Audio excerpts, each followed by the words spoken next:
The Buffalo Bills just got even more coaching updates today in this episode. I want to give you the lay of the land on who's going to be interviewing when, but also some crazy news. Today, Mike McDaniel is in the building interviewing for the Buffalo Bills head coaching job. Yeah, guys, that is polarizing. We're going to break that down in just a couple moments, but also Josh Allen has potentially a Jones fracture in his ankle. We knew that he was injured, but we got to break down that injury and see if he's going to need a procedure or maybe even some surgery or some treatment this offseason. But also just some crazy news. Dalton Kincaid in 2024 had a PCL tear, and he didn't know about it. He played the entire 2024 and the entire 2025 season on that tear. He did some recovery over the offseason, but man, this is just another indictment on the strength and conditioning staff. We've got to break that down. That's pretty crazy. But in all of it, my name is Collin. This is Crack the Table. We're all Bills, no breaks, breaking down Buffalo Bills content every single day. Thanks so much for clicking on this video. My hope is to bring you value, perspective, and joy. But subscribe to the channel, like this video, and all of it. Let's get right into it. First and foremost, lay of the land of the coaching search is Mike McDaniel today. Give me your just like raw, unfiltered comments on this interview right here. Mike McDaniel is a guy who just took a head coach or an offensive coordinator position with the Chargers literally like 24 hours ago. And all the memes are coming out about him and his relationship with Jim Harbaugh because they are polar opposites. You know who else is polar opposites? Is the culture of Buffalo and Mike McDaniel. Like this is a crazy, we're going to talk about that more in a moment. But also tomorrow, Saturday, Commanders run game coordinator Anthony Lynn, who was an interim head coach, I believe in 2016 for the Bills, will be back interviewing former Dolphins defensive coordinator Anthony Weaver as well, which frankly, if we are going to get a defensive-minded head coach, this is probably a top 2, 3, or 3 candidate for me. I'm watching him, a 40-some-year-old guy, very well connected with a lot of people in the NFL, a players coach, a culture-building coach, but also, guys, Grant Udinski is on the slate for Sunday. Going to be interested to watch that one. He's currently the favorite to get the Browns job. A lot of people, again, are saying he's the next Sean McDermott. He's a mystery box. He doesn't have a lot of experience, but he seems like a wizard with the offense. But speaking of wizards on the offense, again, the Bills are bringing in Mike McDaniel for this head coaching interview. Now, Mike McDaniel, of course, spent the last 4 years with the Dolphins. And yes, he did just get this new offensive coordinator position with the SoCal Los Angeles Chargers. But people are already doing this. People are already putting a bunch of joggers and Bills merch on Mike McDaniel. This is crazy to me. This is a guy who really does not define the culture of Buffalo, a blue-collar, hardworking, gritty man. He's kind of the opposite. He's a little bit more eccentric. He's a little bit more fluffy. He's a little bit more out there. He's a little bit more wondering. He's not so much a... he just doesn't really fit, in my opinion. But regardless of what I think, the Bills are bringing him in for this interview. And so we're going to have to see what this does. Of course, it's just a little weird to take an offensive coordinator position and come right out here. But a couple things, Eric from Cover One laid these out for me, and I want to comment on a couple of these. Is first and foremost, he does say this, and I would agree with this. Pound for pound, Mike McDaniel is one of the most creative offensive minds in the NFL. I would completely and totally agree with this statement. We saw the interesting ways that he used Tua and Waddle and Achane and Tyreek Hill, even amidst some major offensive line woes for the Dolphins over the years. But he uses constant motion, shifts, and condensed formations.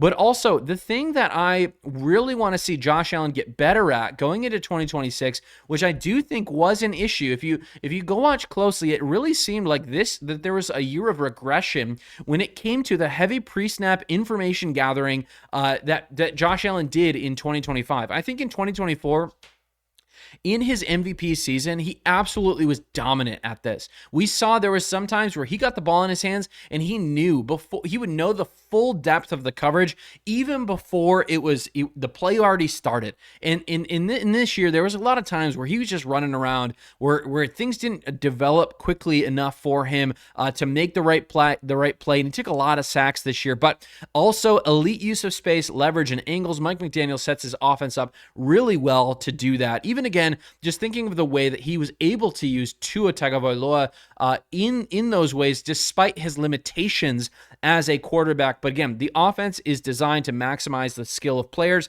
Again, I'm thinking of a healthy Dalton Kincaid going into next year, and even just like Jackson Hawes, thinking about those two guys kind of holding up our tight end room, assuming that Dawson Knox isn't here next year, but also the way that he is going to utilize the new wide receivers that we do bring in. But again, situational awareness and execution remains a question for him.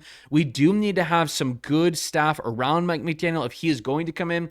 A couple other things. Again, Sal pointed this out, and we all knew this. We all saw this. We've seen the Mike McDaniel interviews. We've seen this team from afar. But Mike McDaniel is, yes, a very smart person and coach. We've got to give him his roses. We've got to give him the credit for that. But the questions that Sal has, and I think every single one of us has, is what kind of leader can this man be?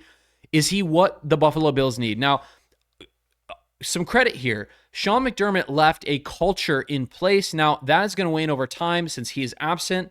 But can a coach like Mike McDaniel come in and capitalize on a healthy culture before things like this start to happen, where players start to miss meetings? I don't know. Yes, maybe a culture reset is needed, but you still carry around the previous culture that you had the previous year. A couple other things here. Yeah, Clint Kubiak, widely regarded as one of the top head coaching offensive minds in this cycle. We'll see if he takes a job. But again, another guy that I'm really looking at as far as the offensive mind, again, is Grant Udinski from the Jaguars. But a couple other things. Yes, we're getting some confirmation that it looks like there truly is a Jones fracture for Josh Allen. So the lingering ankle injury that he had later on in the season is explained by this. Again, we'll see if he needs some more, procedure, some surgery or something. But the big news that I want to just end this video on is this. This is crazy.